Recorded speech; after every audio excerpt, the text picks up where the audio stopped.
Jemaat yang dikasihi oleh Tuhan kita Yesus Kristus. Shalom dan selamat pagi untuk kita semua. Firman kehidupan di pagi hari ini tertulis dalam Kitab Mazmur pasal 96 ayat 3. Ceritakanlah kemuliaannya di antara bangsa-bangsa dan perbuatan-perbuatan yang ajaib di antara segala suku bangsa. Demikian firman Tuhan. Saudara-saudara yang dikasihi oleh Tuhan kita Yesus Kristus, bagi pemazmur, Tuhan itu digambarkannya sebagai Allah yang maha besar karena perbuatannya ajaib, dan juga sebagai Raja yang menghakimi dengan adil. Oleh sebab itu, pemazmur mengajak umat untuk menyanyikan nyanyian baru sebagai pujian kepada Tuhan, serta menceritakan karya Tuhan kepada segala bangsa. Dengan demikian, orang banyak akan mengerti bahwa hanya Tuhanlah yang berkuasa. Setiap orang ingin diperlakukan dengan adil. Namun setiap orang bisa saja memiliki konsep yang berbeda-beda mengenai keadilan. Bagi orang percaya, keadilan sejati bersumber pada keadilan Tuhan sendiri. Mazmur 96 ini diakui sebagai bagian dari nyanyian pujian Daud yang tercatat di dalam 1 Tawarik 16 ayat 8-36. Dalam nyanyian tersebut, Daud menyebutkan bahwa Tuhan tidak mengizinkan siapapun mengganggu umatnya saat jumlah mereka sangat kecil dan lemah. Di sini kita dapat melihat bahwa keadilan Tuhan berpihak kepada mereka yang kecil dan lemah.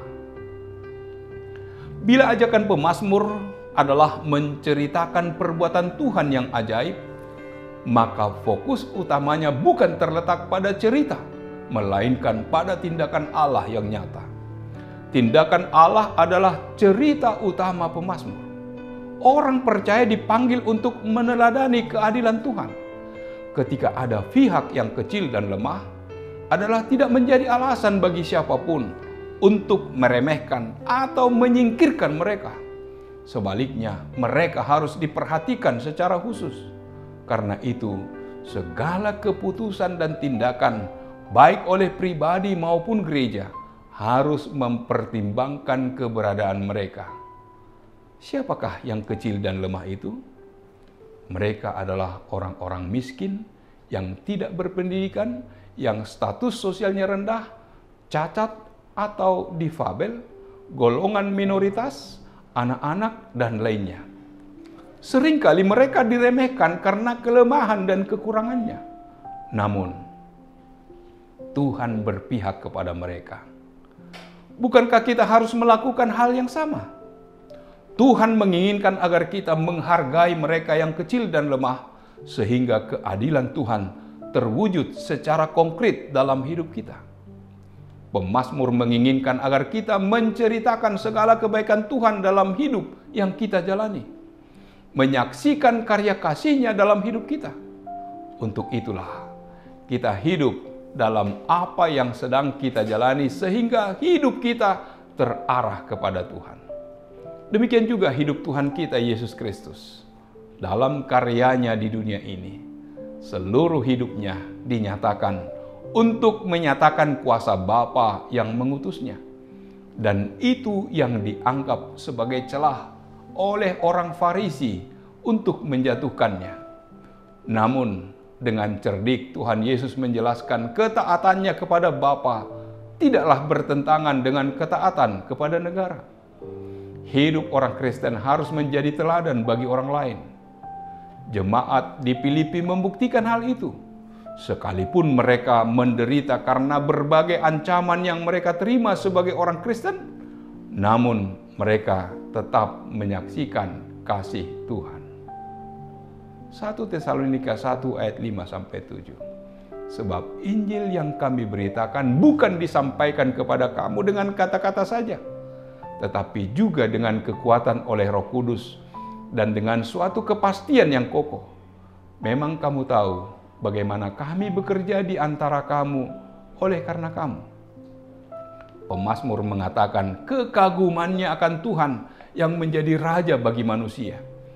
Ungkapan isi hati pemazmur adalah menceritakan kemuliaan Tuhan, mengajak seluruh manusia untuk memuliakannya. Pengenalannya akan Tuhan membuat pemazmur tidak berhenti untuk bernyanyi, menyanyikan nyanyian baru bagi Allah.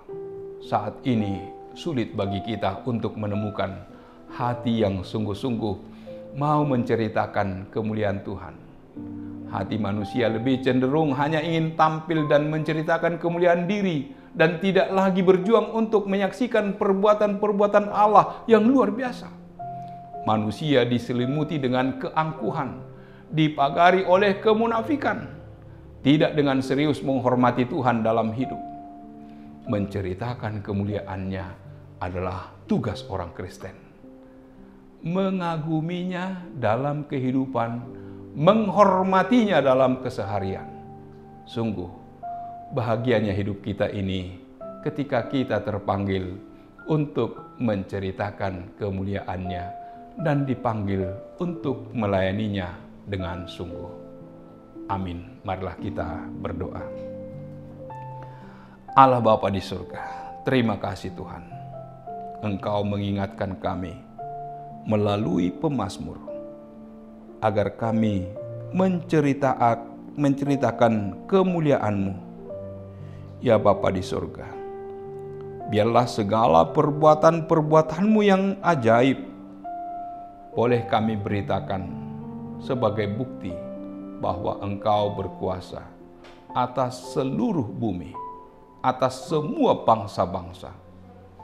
Ya Bapa, biarlah Tuhan yang tetap menyertai dan memberkati kami dalam melaksanakan tugas kami menceritakan segala kemuliaan-Mu. Terpujilah nama-Mu. Dalam nama Yesus kami berdoa dan mengucap syukur. Amin. Anugerah dari Tuhan kita Yesus Kristus, kasih setia dari Allah Bapa, serta persekutuan dengan Roh Kudus, kiranya menyertai kamu sekalian. Amin.